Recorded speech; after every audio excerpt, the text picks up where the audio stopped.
है टर्की, जिसकी geography literally एक मिरेकल है। टर्की एशिया और यूरोप के बीच एक ब्रिज है जो इन दोनों कॉन्टिनेंट्स को आपस में कनेक्ट करता है। ऑटोमन एम्पायर के कंपैरिजन में आज का मॉडर्न टर्की सिर्फ इस एनाटोलियन पेनिनसुला तक कन्फाइंड है और एनाटोलिया का ये एरिया बहुत ही खास है। हजारों साल से डिफरेंट एम्पायर्स ने ये एरिया कंट्रोल करने की कोशिश की है और उसकी वजह इस एरिया की यूनिक ज्योग्राफी है। टर्की के नॉर्थ में बॉस्फोरस स्ट्रेट है जो ब्लैक सी को मेडिटेरेनियन सी से कनेक्ट करता है और इसी स्ट्रेट की वजह से इस्तांबुल जैसा तारीखी शहर वजूद में आया। इस्तांबुल बहुत सी पावरफुल एम्पायर्स का कैपिटल रहा है। सबसे पहले ये ग्रीक्स के कंट्रोल में था, फिर इसका कंट्रोल पर्शियंस के पास चला गया, फिर मैसेडोनियन और बाइजेंटाइन एम्पायर्स ने इस शहर को अपना कैपिटल बनाया एंड फाइनली ये ऑटोमन एम्पायर का कैपिटल बना। इसी तरह टर्की का एक और जियोग्राफिकल मिरेकल ये डार्डनेल स्ट्रेट है, एक और तंग सा रास्ता जो एनाटोलिया को बल्कन्स, सदर्न यूरोप और ग्रीक आइलैंड से कनेक्ट करता है। और अगर हम हिस्टोरिकली देखें तो यही वो सारा एरिया है जो सारी बड़ी एम्पायर्स का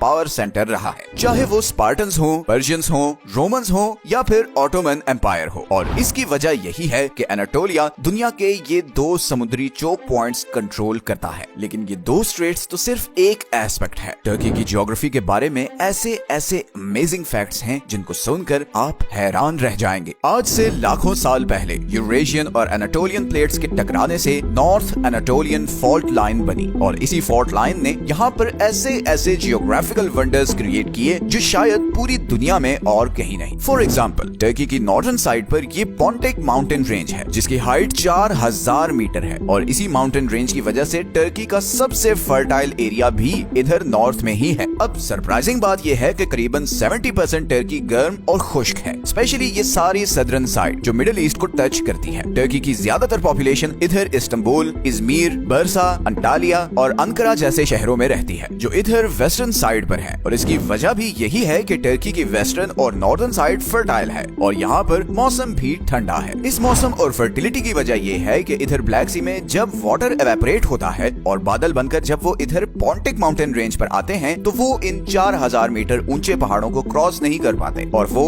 इसी नॉर्दर्न साइड पर ही बरसते हैं। इसी तरह ये माउंटेन रेंज साउथ से आने वाली गर्म और खुश्क हवा को भी रोकती है, जिसके नतीजे में ये नॉर्दर्न साइड लश ग्रीन है। एनाटोलिया का सबसे बड़ा एडवांटेज ये है कि इसे दो समुद्र लगते हैं, नॉर्दर्न साइड पर ब्लैक सी और वेस्टर्न साइड पर मेडिटेरेनियन सी। और इन समुद्रों की वजह से हजारों साल से एनाटोलिया को दुनिया की सारी मार्केट्स तक एक्सेस रही है। 6th सेंचुरी में ये एरिया पर्शियन एम्पायर का इकोनॉमिक हब था क्योंकि इसके जरिए ही पर्शियन एम्पायर इजिप्ट और मेसोपोटामिया से कनेक्टेड थी। तो देखा जाए तो ये एक ट्रायंगल सा बन जाता है और हमेशा से सारी बड़ी एम्पायर्स का हेडक्वार्टर इसी ट्रायंगल में होता था। इवन अलेक्जेंडर ने जब पर्शियन एम्पायर पर अटैक किया तो उसने सबसे पहले एनाटोलिया पर कब्जा किया और इस कब्जे के सिर्फ 8 सालों में the great Persian empire collapse कर गई। इसी तरह ऑटोमन एम्पायर के लिए भी एनाटोलिया बहुत इंपॉर्टेंट था क्योंकि ये एशिया और यूरोप का ब्रिज था और यूरोप तक पहुंचने के लिए उन्हें हर सूरत इस बॉस्फोरस स्ट्रेट का कंट्रोल चाहिए था और फिर इसी स्ट्रेट के जरिए ऑटोमन्स ने सदर्न यूरोप पर भी कब्जा कर लिया। इसी तरह एनाटोलिया सिल्क रोड का सबसे इंपॉर्टेंट रीजन था बिकॉज चाइना,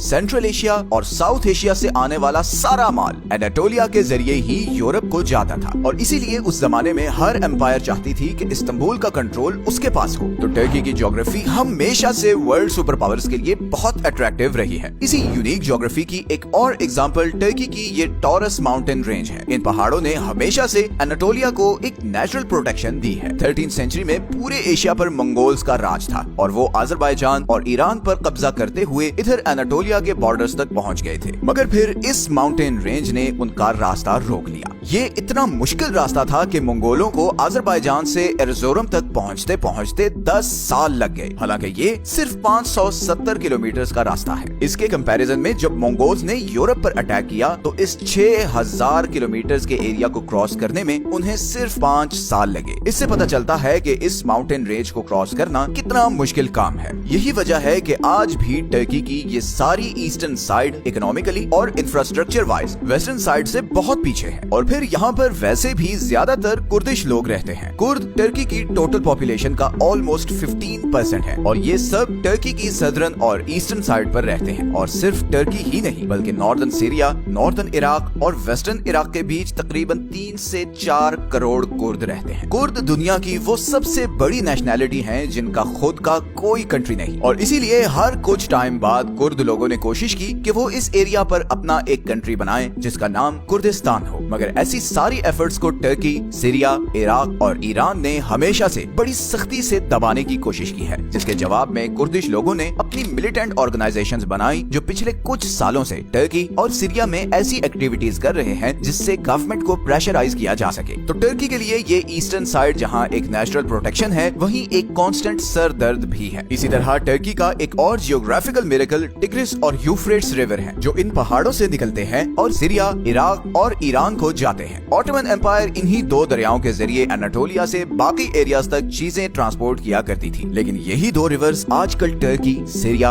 और इराक के बीच तनाव का भी सबब है, क्योंकि टर्की यहाँ पर डैम्स बना रहा है जिससे बाकी कंट्रीज तक इन रिवर्स का फ्लो बहुत कम हो जाएगा। दुनिया का क्रॉस रोड्स होना आज भी टर्की का सबसे बड़ा एडवांटेज है। दो समुद्रों तक एक्सेस होने की वजह से टर्की के जीडीपी का एक बहुत बड़ा पोर्शन एक्सपोर्ट्स जनरेट करती है, और फिर इन दोनों स्ट्रेट्स का कंट्रोल भी टर्की के पास है, जिसका मतलब है कि यहाँ से गुजरने के लिए सारी ट्रेड शिप्स को टर्की को ही फीस पे करनी होती है। आज का टर्की 8 कंट्रीज के साथ बॉर्डर शेयर करता है। नॉर्थ वेस्ट में बल्गेरिया है, वेस्ट में ग्रीस है, नॉर्थ ईस्ट में जॉर्जिया है, आर्मेनिया, अजरबैजान और ईरान के साथ ईस्ट में, और फिर साउथ ईस्ट में इराक और सीरिया के साथ भी टर्की का बॉर्डर है। और अब आप समझ गए होंगे कि क्यों हजारों साल से एनाटोलिया का ये एरिया इतना इम्पोर्टेंट रहा है। सीरिया और इराक वाले बॉर्डर्स पर पिछले कुछ सालों से एक कांस्टेंट टेंशन है, और उसकी वजह ये कुर्दिश बागी और सीरिया में होने वाली सिविल वॉर है। और फिर इराक में आईसिस की बढ़ती हुई पावर भी टर्की के लिए एक बहुत बड़ा कंसर्न है। खैर, ये जियोपॉलिटिकल टेंशन एक और वीडियो में डिस्कस करेंगे। ये वीडियो इस बारे में थी कि कैसे जियोग्राफी किसी कंट्री को इम्पोर्टेंट या अनइम्पोर्टेंट बना सकती है। अगर एनाटोलियन और यूरेशियन प्लेट्स आपस में ना टकराती और ये स्ट्रेट्स ना बनते तो शायद टर्की कभी भी दुनिया के लिए इतना इम्पोर्टेंट ना होता और हमारी पूरी हिस्ट्री कुछ मुख्तलिफ होती। अगर आप ऐसी ही जियोग्राफी और जियोपॉलिटिक्स रिलेटेड वीडियोस में इंटरेस्टेड हैं तो नीचे कमेंट्स में जरूर बताएं। आपके कमेंट से ही हमें आपकी फीडबैक का पता चलता है। ये हैं वो सारे सोर्सेज जहां से हमने इस वीडियो के लिए कंसल्ट किया है। वीडियो अच्छी लगी है तो इसे लाइक और चैनल को सब्सक्राइब जरूर कर लें। मिलते हैं नेक्स्ट वीडियो में एक और इंटरेस्टिंग टॉपिक के साथ। अपना ख्याल रखें। अल्लाह हाफिज।